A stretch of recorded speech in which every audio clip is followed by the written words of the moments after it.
부땅 살아난가 잠이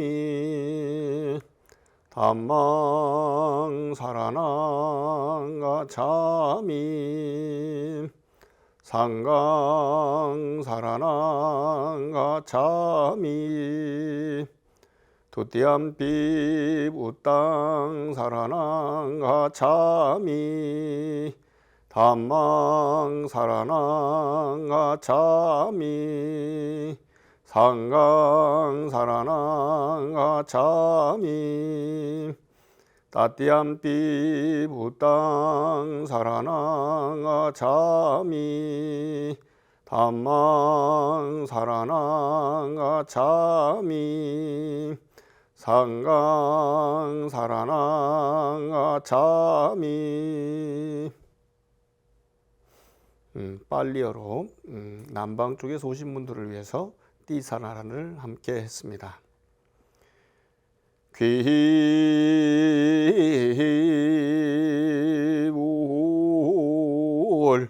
양족전 귀법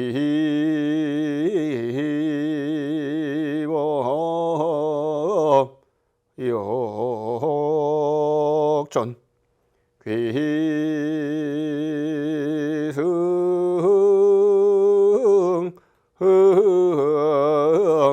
중중전. 네, 한문으로 된 삼기인데요. 한글로 또 하겠습니다. 거룩한 무처님께 귀의합니다. 거룩한 가르침에 귀의합니다. 거룩한 스님들께 귀의합니다. 예. 오늘도 여러분과 함께 부처님 나라를 향해서 성큼성큼 걸어가자고 간곡하게 호소하면서 부처님 공부하는 방법을 일러드리겠습니다. 예, 오늘은 여러분과 함께 마음 내어 닦으라 두 번째 시간을 갖도록 하겠습니다. 발심수행이라고 해서 우리 한국의 예전 오래전 약 1600여 년 더 전에 계셨던 원효라고 하는 스님이 계셨습니다. 그 스님 1600여 년 더 됐군요. 한 덜 됐군요. 1300년 정도 전 되겠습니다. 그 원효라고 하는 스님이 우리들에게 또는 후학들에게 마음을 내어서 닦아라 하는 발심수행의 가르침을 주셨습니다. 이것만이 아니고 굉장히 많은 것을 주셨는데 이 가르침을 수행하라고 하는 그 수행 이야기가 그 원효라고 하는 스님이 계셨는데 이 스님은 중국 당나라로 유학을 가려고 순례길을 떠났습니다. 의상대사하고 함께 떠났다고 합니다. 그런데 의상대사는 당나라 가서 공부를 많이 하고 돌아왔죠. 그런데 원효 스님은 가면서 중간에 대진항 가까이 있는 당항성이라는 곳이 있었는데 요즘 경기도 평택 수도사라고 추정되는 곳입니다. 거기서 피곤해 가지고 잠이 들었는데 잠을 자다가 목이 말랐다고 합니다. 그래서 목이 말라 가지고 보니까 어떤 조금 달빛인지 뭔 빛인지 그 밝게 희그무레하게 밝게 빛나는 그런 물그릇을 보았다는 거죠. 그래서 그 물그릇을 찾았으니까 그냥 마셨더니 벌컥벌컥 들이켰는데 너무 시원하고 좋았다는 거예요.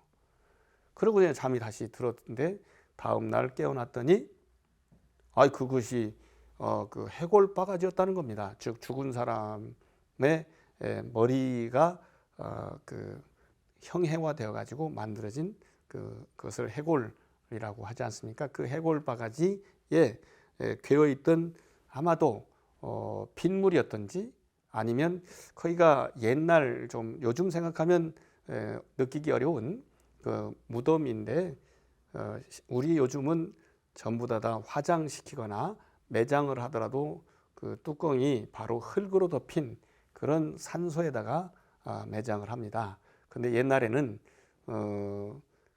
그 시체가 그 살들은 다 없어지고 뼈만 남은 다음에 그것을 태우거나 아니면 태우지 않거나 그렇게 묻었던 그런 매장법을 썼던 것으로 생각됩니다. 그런 경우는 조금 큰 공간을 뭔가 거푸집이라도 만들어 가지고 거기를 놔뒀던 것 같아요. 그래서 한 3, 4년 뒀다가 이렇게 다시 새로 무덤을 쓰는 경향들이 있었던 것 같은데 거기에 원효대사, 의상대사가 같이 주무시다가 이렇게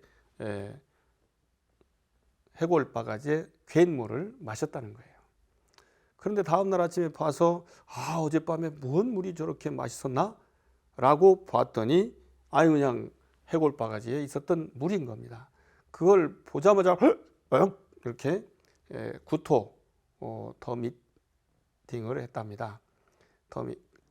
그래서 그런 상황 속에서 보니까 아니 이게 도대체 모르고 마셨을 때는 그렇게 맛있는 물이더니 알고 보니까 이렇게 더러운 것이었다니 모든 것이 마음이로구나. 삼계 유식 만법 유심이라는 것이죠. 욕계 색계 무색계는 마음밖에 별도로 없다. 그리고 어떤 진리도 내가 알아야만 진리다라는 의미를 깨닫게 했다, 깨달았다라는 분이 원효라는 스님입니다. 그런데 이 원효 스님에 관한 이야기를 하기 전에 우리가 지난 시간에 깨달음은 번뇌로부터 묶여 있다가 벗어나는 해탈이다. 그리고 어쩔 수 없이 힘들게 살아가야만 하는 생로병사의 괴로움을 겪어야 하는데 그것을 훨훨 털어버린, 그렇기 때문에 지속이 가능한 행복, 그리고 다시는 태어나지 않는 윤회를 없앤 그것을 열반 니르바나 닛바나라고 한다. 그리고 그것을 알았던 것이 깨달음이 아니냐 이거죠. 오도라고 하고. 그런데 나 혼자만 그렇게 잘 살아가지고 무슨 의미가 있겠느냐. 그러니 모두하고 함께한다. 이미 함께하고 있는 것을 알게 한다. 이것을 동행이라고 하고 요즘 말로 봉사라고 한다는 그런 말씀을 드렸습니다. 혹시 여러분들이 한국에 오셨으니까 한국 불교 사찰에 가보거나 가서 하룻밤, 이틀밤, 사흘밤 묵어보셨는지 모르겠습니다. 이른바 템플에서 스테이 하는 것이죠. 템플 스테이. 세계인들이 한국을 떠올릴 때 가장 기억나는 그런 느낌이 바로 템플 스테이라고 합니다. 제가 템플 스테이라는 프로그램을 2002년도에 열릴 한일 월드컵을 대비해서 만든 프로그램입니다. 월드컵을 대비해서 외국인들을 위해서 만든 프로그램이 바로 템플 스테이였습니다.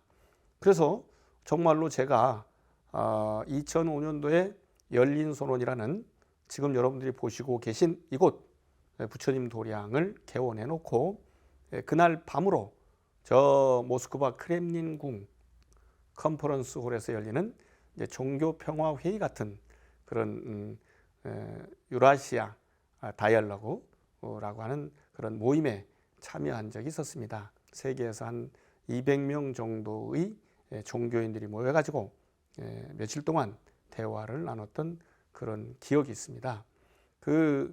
여러 종교인들이 평화를 도모하기 위해서는 서로 알아야 된다 하는 의미였죠. 그래서 그것을 주도한 사람들이 아시아 기자 작가 재단, 그 중에서 김세용무라고 터키에 대지진이 일어나 가지고 많은 사람들이 매몰되었는데 거기서 거기 누구 없소? 라고 물어보는 것이 터키 말로 요즘은 튀르키예라고 하는가요? 튀르키예 말로 킴세 용모라고 한다고 합니다. 그쪽에서 이제 주최를 해서 저를 한국에서는 저 혼자 이제 터키인의 그 안내를 받아가지고 참여를 했고 뒤에 튀르키예의 이스탄불을 그 구경시켜줘서 간 적이 있어요. 그런데 이스탄불 가기 전에 네덜란드 암스테르담 공항에 잠깐 쉬어가는 그런 여정이었는데 거기서 갑자기 그 유럽인으로 보이는 분인데요. 남아프리카 공항에서 왔다고 그러더라고요. 아가씨가 저한테 막 뛰어와서 합장하고 인사를 하는 것 아니겠습니까? 그래서 어떻게 아느냐, 내가 한국의 불교 숙녀인데 그랬더니 자기가 한국 갔다 왔다고 템플 스테이 했다고. 그러냐, 내가 템플 스테이의 원래 기획자다 그랬더니 너무너무 반가워 하더라고요. 그리고 그 다음 질문이 저를 웃게 했어요. 아유 스님와 큰 스님. 요게 여러분 잘 모르실 수 있고 우리 한국말로 큰 스님은 훌륭하신 어른 스님 이런 뜻입니다. 그런데 아마도 그분이 템플스테이를 했던 사찰의 어르신 스님이 우리가 키가 좀 작았던 분인 것 같아요. 그렇기 때문에 그분께 큰 스님이라고 안 불렀다가 다른 이제 사찰의 대중들이 어르신 훌륭한 분께는 큰 스님이라고 해야 돼, 아마 야단치듯 했었을 것 같다고 추측해 봅니다. 그러니 저를 보고 아유 스님와 큰 스님 이렇게 물었겠죠. 저는 딱 그런 생각이 들어서 I am 큰 스님 이렇게 얘기를 했는데 스스로를 큰 스님이라고 하는 것은 사실은 예절이 어긋나죠. 그러나 그런 상황을 짐작해서 그런 얘기를 했었습니다. 아무튼 간에 그런 여러 가지 상황이 다르지만 여러분들이 사찰에 가서 예불을 하는 것을 들어보시면 여러 가지 방법이 있어요. 아침에 하는 예불은 차 또는 물을 올리고 합니다. 점심 전에 하는 예불은 쌀밥을 올리고 합니다. 이걸 맞이라고 하는데요. 그리고 저녁에는 향을 올리고 합니다. 즉 우리 부처님과 현재도 테라와다의 수행자들은 점심 한 끼만 먹습니다. 그래서 아침에는 죽을 먹어도 좋다는 이야기를 물론 합니다. 부처님의 아들이자 제자인 라훌라가 7살에 출가했다, 또는 어떤 자료는 12살이라고 하는데 어쨌든 어린아이들은 배불리 먹지 않고 배부른 듯 먹거든요. 어른들은 다음을 위해서도 많이 먹죠. 그래서 하루 한 끼만 드시는 분들이 묘하게도 배가 많이 나와 있는 경향도 있는 것이 또한 사실입니다. 그런데 여기는 어리기 때문에 많이 안 먹어가지고 다음 날까지 또 참다 보니 너무 배가 고파서 새벽에 막 울었다는 거죠. 그때 부처님께서 어린 수행자 사마네라, 삼이는 죽을 먹어도 좋다. 우리 한국 불교에서는 죽을 먹기도 합니다.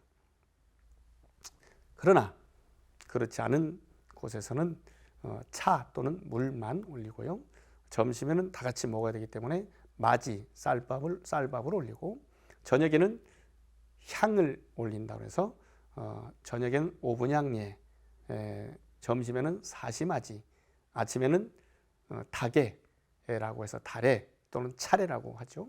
그렇게 예불을 올립니다만 아침에 예불을 할 때 마지막에 서건사칠당토이삼 하는 소리를 들어보실 수도 있고 들어보신 분도 계실 것입니다. 서건사칠 당토이삼, 이것이 바로 서쪽으로는 건, 여기가 하늘건이라고도 하고 천축이라고 해서 인도를 의미하기도 하거든요. 그래서 그 인도에서는 사칠, 이게 무슨 말인지 모르고 하는 분들도 많아요. 사칠은 구구단입니다. 47, 28이라는 말이죠. 그것은 부처님 이후로 마가사빠를 젠 또는 선 부디즘, 선종에서는 초조로 기립니다. 그리고 이어서 28대 보리달마까지 이를 28 이렇게 하지 않고 47이라고 이야기를 합니다. 서건 47은 마가사빠, 마가섭에서 보리달마까지 28분의 부처님과 같은 깨달은 분들이 계셨다라는 의미를 두고 있습니다.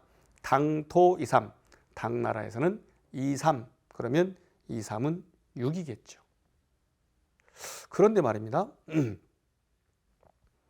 그 예부라는 사이에 행선축원이라고 해서 발원문을 웹니다. 한자어 시지요. 그 중에 원화, 관음, 삽이응이라고 발음하는 것이 있는데 한자로는 삼이라고 쓰여 있어요. 그래서 잘 모르는 사람들은 삼이응이라고 하는 분들이 있습니다. 삼이응은 32가 아니라 32 그러면 서건 47에 비춰본다면 326이 아니고 32가 될 수도 있는 것입니다. 서건 47도 47이 아니거든요. 47, 28이거든요. 그런 것처럼 3위가 아닌 30이라면 그냥 삼이응이라고 발음하면 안 됩니다. 삽이응, 30을 삽이라고 합니다. 아까 서건 47이 28이라고 했고 당토이삼은 6이라고 했는데 28 더하기 6 그러면 34가 되죠. 그런데 보리달마가 인도의 마지막, 중국의 첫 조사입니다. 그렇기 때문에 첫 마스터라는 거죠. 빅 마스터. 그렇기 때문에 2번 들어가잖아요. 그래서 28 더하기 5를 해서 33조사라고 이야기합니다. 33조사는 삽삼이라고 해야지 맞습니다. 그래서 삽삼조사, 삽이응 이것은 읽을 때 삼이응, 삼삼조사라고 하지 않는다. 그래서 30을 삽이라고 발음한다는 것도 뭐 참고하면 좋겠습니다. 그런데 이런 것들이 아까 원효대사처럼 오로지 마음이다 이거죠. 마음으로 나의 번뇌를 싹 완전히 제거하면 깨달음을 얻는다는 것이죠. 그것이 유심이라고 하고 또는 그것이 일심이라고도 이야기를 합니다.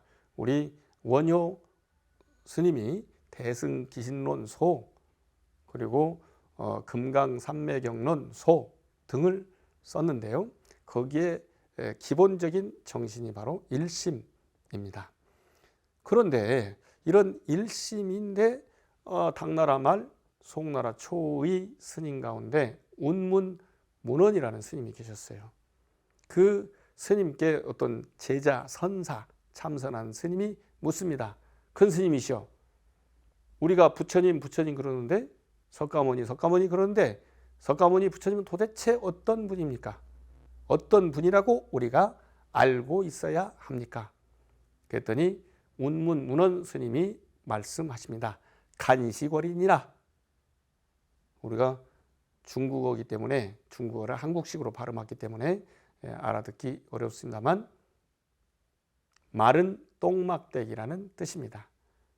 말을 건자를 간으로 우리는 발음을 하고 있습니다. 그 다음에 똥시, 그 다음에 그궐이라고 또는 막대기궐이라고도 볼 수 있죠. 그래서 마른 똥막대기라고 이야기하는데 과연 아니 어떻게 부처님이 마른 똥막대기란 말입니까? 꽤 많은 그것을 읽은 그리고 누군가에게 알려주고 싶은 분들이 설명하기를 성속도 그렇게 구분되지 않는다. 그리고 아름답고 훌륭한 것과 더럽고 비천한 것이 가려지는 것이 아니다. 구분돼서는 곤란하다. 우리 깨달음에 이르는 길 이런 것들을 써놓은 그런 경들이 또는 말씀들이 많이 있습니다. 지도문안이라는 그런 글을 첫머리에 써놓은 가르침이 있거든요. 근데 지극한 도는 어렵지 않다 이렇게 얘기하는데 실제로는 길에 이르는 도에 이르는 것은 어렵지 않다. 유혐 간택, 오로지 간택, 가리기만 고르기만 하지 않으면 된다. 싫어하면 된다. 라는 말씀이 신심명이라고 6조 가운데 한 분 승찬 스님의 신심명 이야기도 있습니다. 그래서 마른 똥막대기는 실제로 그런 것이 아니고 휴지가 없던 시절에 휴지를 대행하던 뒤를 닦는 기구입니다. 그 뒤를 닦는 기구는 더러움으로 물들어진 것을 묻어있는 것을 물로 닦아내고 그리고 말려놔야만 그래야 다시 재활용이 가능하죠. 우리 부처님은 스스로 그렇게 되신 분이고 제자들을 또 그렇게 만드시는 분이시라는 뜻이 기본적으로 들어 있습니다. 그래서 그런 가르침을 따르는 분들이 입는 옷이 있습니다. 지금 저의 이런 옷이 이것을 가사라고 부릅니다. 가사, 까샤야. 제가 여러 법문에서 말씀을 드립니다만 원래 누구나 다 어떤 민족이나 그 나라 민족의 옷은 스스로 생각하기에 이것은 우리는 태양의 후예다. 태양족이다. 가장 위대한 민족이다라는 것을 나타내는 옷입니다. 근데 우리가 보기엔 각자 다르지요. 왜냐하면 우리 눈이 그 굴절 각도가 사는 곳에 따라서 다릅니다. 그래서 빨주, 노초, 파남보 모두가 태양색입니다. 심지어는 흰색도 태양색이고요. 검은색도 태양색입니다. 빛의 삼원소를 칠해서 돌리면 흰색이 되고 색의 삼원소를 덧칠하면 검은색이 됩니다. 그래서 우리나라 고구려 주몽 이야기에 보면 다리가 셋 달린 까마귀가 금까마귀 이야기인데 이것도 또한 태양색을 가지고 만들어낸 스토리입니다. 그래서 인도에 처음에는 그저 떨어진 옷, 그것을 기운 옷이라는 의미가 수행자의 옷이었다가 수행자들이 존중받는 그 사회 전체의 리더십을 형성한 그런 경우에 그들에게 시원찮을 옷을 계속 입게 하기가 어렵습니다. 그래서 좋은 옷들을, 좀 좋은 천들을 드리게 되죠. 인도는 그저 두르면 되는 옷이죠. 그래서 혹시 남방의 스님들은 치마 같은, 통치마 같은 그런 것을 입게 되고요. 그러면 뛸 수가 없습니다. 게다가 늘 점심 공양을 하기 위해서 탁발을, 밥을 빌로 다니는데 커다란 항아리 바루를 들고 다니고 여기다 묶어가지고 끈으로 묶어가지고 다니거든요. 절대로 비가 오거나 말거나 뛸 수가 없습니다. 그랬던 것들이 지금은 예를 들면 중앙아시아를 거쳐서 중국에 갔다가 그리고 한국에 왔거나 바다를 거쳐서 한국에 왔거나 또는 일본으로 갔거나 그런 변화의 과정 속에 이쪽에 추운 나라는 남방처럼 천 하나 걸쳐가지고는 되지 않거든요. 그래서 우리의 민족옷 속에다 입고 그리고 대개 수행자 또는 기도자의 집단이라고 볼 수 있는 것이 중국에서 또는 동북아시아에서는 도교가 좀 빨랐습니다. 도교가. 그래서 그들이 주로 입었던 것이 장삼, 긴 소매 옷이었고 그것을 우리가 받아서 입으면서 그 위에다가 불교의 색깔인 가사를 수하게 됩니다. 그런데 인도에서는 붉은색이 아니라 노란색 계통의 옷을 처음엔 입었던 모양입니다. 그렇게 입어왔는데 중국에 와보니까 황제만이 그것을 입을 수가 있었어요. 그래서 이제 붉은색으로 바꾸는데 우리 삽삼 조사 가운데 그 28대 달마대사의 제자가 된 29대 해가 스님의 스토리에 믿음을 보이기 위해서 자기 팔을 칼로 끊어가지고 튄 피가 가사에 묻었고 적셔져 가지고 이렇게 붉게 변했다는 이야기를 지금도 소림사를 중심으로 한 중국 불교 전체에서 큰 스님들은 전부 다 달마대사 바로 후예니까요. 가사를, 붉은 가사를 수하고 있습니다. 우리 스님들의 의식집인 석문의범이라고 일제 치하에서 그 당시 수행하던 스님, 그 중에 지식인 스님이라고 할 수 있는 안진호 스님이 쓴 석문의범에는 녹라의상 홍가사,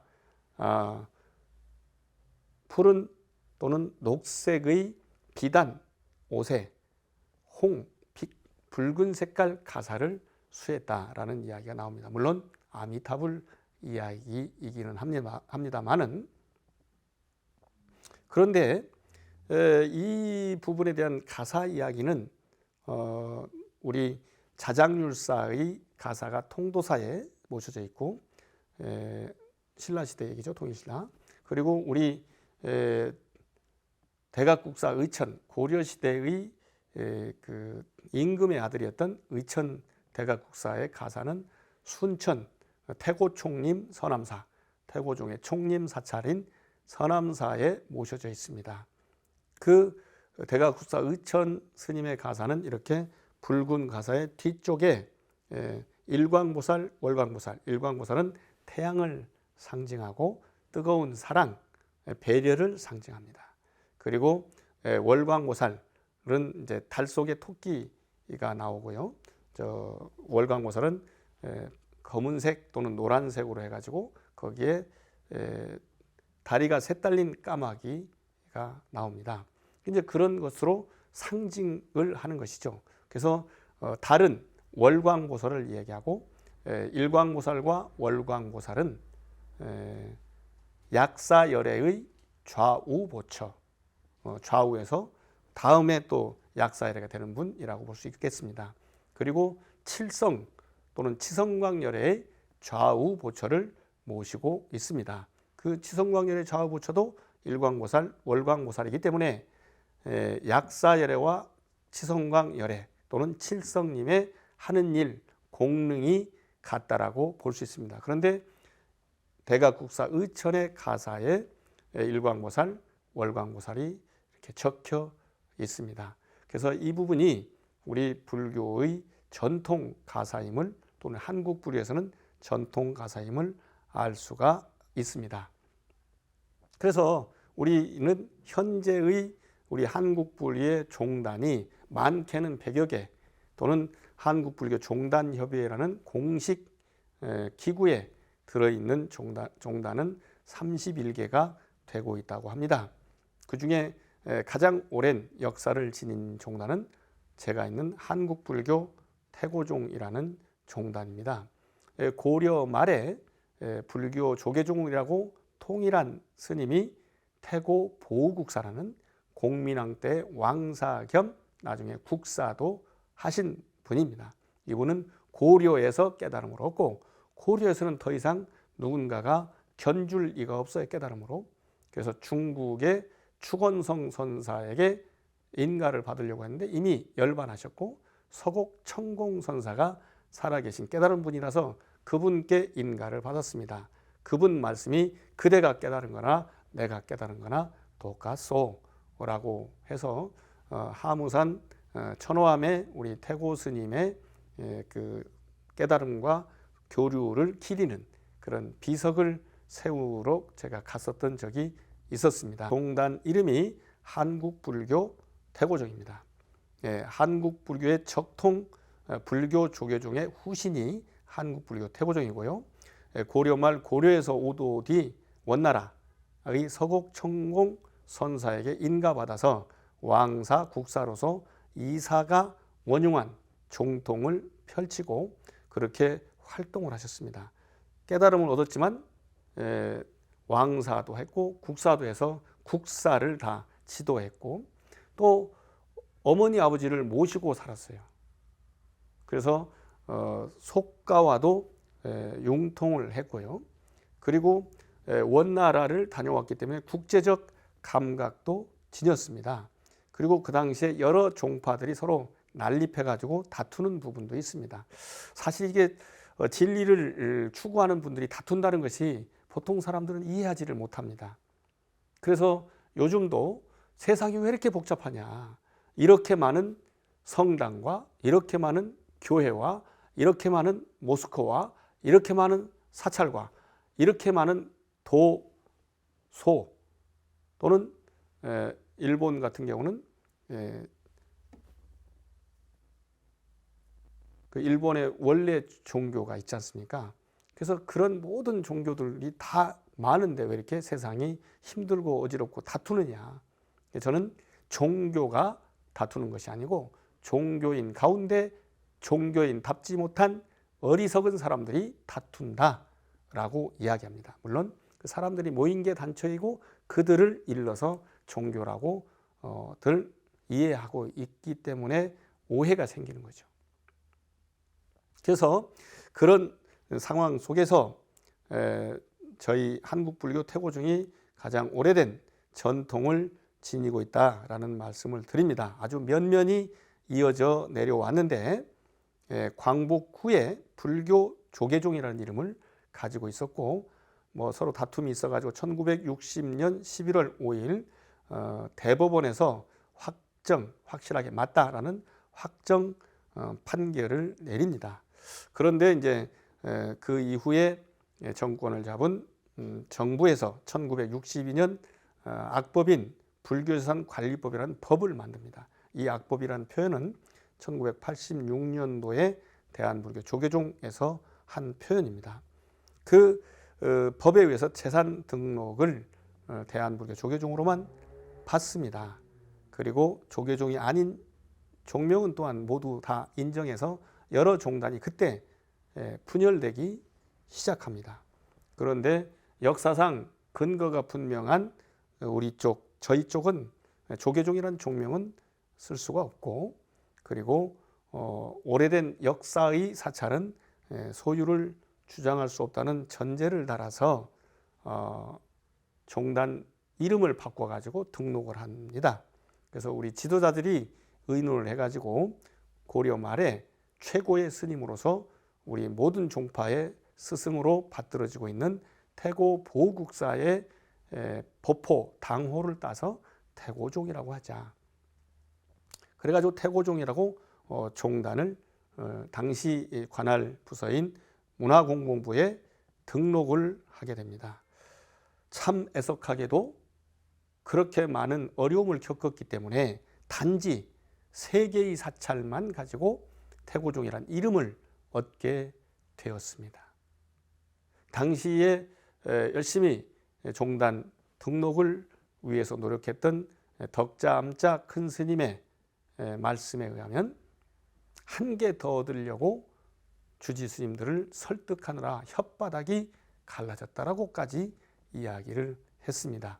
그런 상태에서 세계로서 태고종이 이제 종단 명칭을 변경해서 출범을 했는데 그 이후에 뜻을 같이 하는 분들을 모아가지고 굉장히 많은 사찰이 현재는 3,000여 개가 있습니다. 1975년도에 서울 장충동에 있는 장충체육관, 우리나라가 6.25 때 얼마나 일제 때도 어려웠지만 6.25 때 나라가 멸망할 뻔하지 않았습니까? 그런데 유엔군의 도움을 얻었는데 유엔군 가운데 참전했던 필리핀에서, 지금은 굉장히 어려워졌죠. 그 필리핀에서 돈을 내 가지고 세운 건물이 장충체육관이라고 알고 있습니다. 그 장충체육관에 법회를 하는데 거기 한 6,000명 정도가 기본적으로 들어가고 가득 채워도 10,000명인데 거의 우리 이 선배 스님들은 3만 명 정도가 왔다고 그런 사진을 막 보여줘요. 근데 제가 보기에는 3만 명은 안 되고 15,000명은 되지 않을까 그런 생각을 해봅니다. 당시 사진을 보면 말을 탄 그 기마 경찰이 도로를 정비하고 그러는 것을 사진으로 볼 수가 있습니다. 아무튼 그렇게 해서 지금은 약 3,000개 사찰에서 법륜사, 여기는 북한에 있는 유점사의 서울 포교당입니다. 그 법륜사가 총무원에 있고, 그리고 총림인 서남사, 그 다음에 영산제의 본고장이라고 할 수는 봉원사, 그리고 정토 본고장이라고 할 수는 백년사, 그리고 참 슬픈 그런 과정을 거쳐서 지금은 굉장히 커져버린 양주의 청년사 등 여러 절들이 있고, 제가 수행하고 있는 이곳 열린선원이나 평택의 보국사, 또 일본 나가노의 금강사 등 3천여 개 사찰 속에서 6천여 명의 법녀, 수행하는 사람들을 법녀라고 하는데요. 저희 승려들은 혼인도 가능합니다. 혼인한 승려가 약 3,500분, 그리고 홀로 독신으로 수행하는 비구 스님들이 500분, 그리고 여성 수행자들은 결혼을 하지 못합니다. 비구니들이 1,000명 정도. 그리고 저희는 스님이 아니지만 개신교로 본다면은 전도사 비슷한 분들이 계신데, 전도사와는 또 개념이 다릅니다. 저희는 전법사 교임이라고 하는 그런 분들이 계신데, 법을 전하는 법분, 전법사, 그리고 종교, 불교 또는 교육의 역할을 맡은 교임이라고 볼 수 있는 그런 분들이 1,000분 정도 돼서 약 6천여 법녀들이 한국 불교 태고종으로 함께 수행을 하고 있습니다. 우리 원효 스님에 대한 말씀을 드리겠습니다. 원효 스님은 서기 서력기원으로는 617, 우리 요즘 기원을 둘 때는 CE, Common Era라고 볼 수 있습니다. CE 617년에서 686년 그때 사셨던 신라 진평왕, 선덕왕, 진덕왕, 무열왕, 문무왕 때 살았어요. 이게 굉장히 정권이 많이 변화가 된 거죠. 실제로는 뭐 왕이 일찍 죽고 그래서 그런 것이지만, 거기에 스님이었고요. 서당이라는 이름을 가졌던 설씨였습니다. 진덕왕 2년 29살에 황룡사에 출가를 했고, 진덕왕 4년 650년에 구법순례를 하러 당나라로 가다가 실패했어요. 이제 그게 첩자로 오해해가지고 산동성 쪽으로 가다가 아마도 굉장히 많은 어려움을 겪었던 모양입니다. 그리고 문무왕 1년 661년에 의상대사, 의상대사는 625년에서 702년이기 때문에 우리 원효대사부터 한 10여 년 가까이 후배 되시는 분입니다. 그 화엄의 대가, 우리 한국의 스님들은 법성계라고 하는 그 개송을 통해서 많이 잘 알고 있습니다. 그 스님과 함께 당나라로 유학을 가다가 당항성에서 일숙후각, 이게 일숙각이라고도 할 수 있죠. 중국에도 유명한 일숙각이 있습니다만, 우리 한국 신라에도 일숙각이 바로 원효 스님입니다. 그분은 아까 말씀드린 대로 산소, 무덤 속에서 깨달음을 얻었다고 하죠. 삼계 유심이요, 욕계, 색계, 무색계가 오로지 마음일 뿐이요, 만법이 유식, 아는 것뿐이다. 모르면 법이 아니다 이거죠. 그래서 그분은 분황사에, 지금도 분황사라고 절이 있습니다. 분황사에 주로 계셔서 분황원효라고 이야기합니다. 뒤에 요속공주를 만나가지고 혼인해서 설총을 낳았다는 설이 있습니다. 무해한 삶을 살았고, 걸림없는 삶을 살았고, 99부 300여 권의 책을 써서 우리 한국 역사상 가장 많은 책을 쓴 분인데도 참 애석하게도 우리나라에는 자료가 별로 없고, 일본에 자료가 많고, 또 기록만 있지 현실로 남아있는 책들은 그렇게 많지 않습니다. 금강산매경론, 열반, 화엄, 법화, 정토, 율, 유식, 섭론, 지론, 성실, 비담, 뭐 좀 어렵죠? 금강산매경론이나 또는 대승기신론, 둘 다 소를 지었는데요. 금강산매경로는 어찌나 훌륭한지 중국 분들이 이것은 그냥 소라고 할 수 없다. 부처님만 경을 말씀하셨고 인도 조사들은 논을 썼고 그 이후에 다른 나라에서는 소만 쓸 수 있다라고 했는데 여기는 논이라고 하자. 그래서 금강산매경론이라고 그 지위를 높여줘서 지금 세계에서 금강산매경론이라고 그렇게 이름하고 있습니다. 열반경 개통, 화엄경 개통, 법화경 개통, 정토의 그 삼부경에 관한 것, 그 다음에 율에 관한 것, 유식에 관한 것, 그 다음에 섭대속론 또는 지론, 지는 이제 깨달음의 위상에 관한 그런 것들입니다. 십지경이 화엄의 출발이라고들 하는 연구도 있습니다. 또 성신론, 또 비담은 아비담마라고 해서 보통 이제 대법이라고 우리가 번역을 해왔었는데 저는 관법이라고 하거나 또는 승법, 묘법이라고 해야 하지 않을까 싶습니다. 부처님께서 부처님의 어머니가 일찍 돌아가셔가지고 도리천에 올라가지고 그 천상의 사람들에게 설법을 했던 것을 지상의 제자들을 위해서 가끔씩 내려와가지고 사리불에게 특별히 전해준 것이 이제 아비담마이기 때문에 훌륭한 가르침이라고 할 수 있습니다.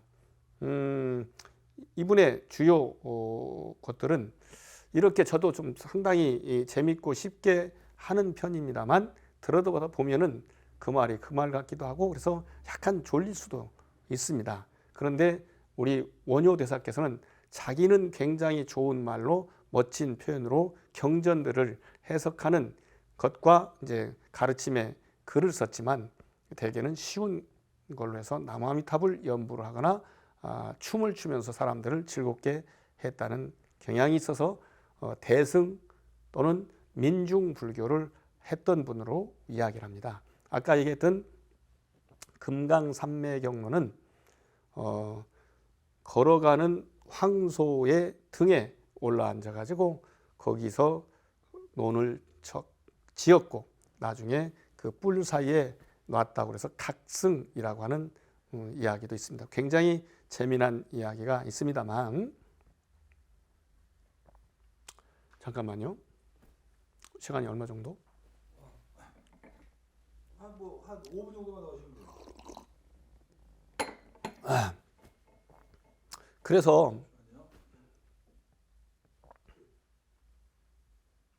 그래서 그 많은 사람들한테 중국에서 이 논을 가져왔는데 경전을 가져왔는데 이것을 해설하는 사람이 없었다는 거예요. 그래서 그 해설을 원효 대사에게 의뢰했더니 100개의 석가래를 뽑을 때는 나를 부르지 않더니 한 개의 대들보를 쓰는 데는 나를 부르는구나 라고 하는 자긍심 있는 이야기를 했다는 내용도 있고 그 논을 썼는데 중간에 누가 훔쳐가 버렸다는 거죠. 그래서 오는 동안에 소위에서 그것을 썼다라는 것입니다. 각승이라는 이름이 바로 그런 것이고요. 이렇게 훌륭한 분인데도 불구하고 그분을 조금 쉽게 생각했던 분이 있었습니다. 대안대사라고 하는 분이 계셨고요. 그리고 방울 스님이라고 하는 분이 계셨습니다. 그 분뿐 아니라 사동이라고 하는 친구가 있었는데 이들이 우리 원효 스님을 상당히 존중하면서도 가끔씩 가르쳤던 분들 이야기로 나옵니다. 저 같은 성녀들도 자칫하면 나만이 제대로 잘 확실하게 알 수 있다라고 큰 소리 치다가 가끔씩 어떤 촌의 할머니나 우리 집의 꼬마나 예를 들면 또 후배한테 가르침을 얻는 경우도 있습니다. 그런 경우에 해당하는 분이 바로 대안스님, 또 방울스님, 사동이라고 하는 친구 등이 있습니다. 그분들도 어떤 또 가르침을 줬는지는 언젠가 여러분들과 함께 살펴보도록 하겠습니다. 우리 원효 스님께서는 마음 내어 닦으라, 즉 발심 수행장이라는 글을 써서 우리들이 공부를 할 수 있게끔 해주셨는데 이 이야기들도 역시 다음에 또 기회를 내서 자세하게 여러분과 함께 공부를 하려고 합니다. 여러분 모두 행복한 마음 지속적으로 가질 수 있도록 수행하시고 마음 닦으시고 또 주위에 나누시기를 축원드리겠습니다. 여러분 모두 고맙습니다. 중생을 다 건지오리다. 번뇌를 다 끊으리다.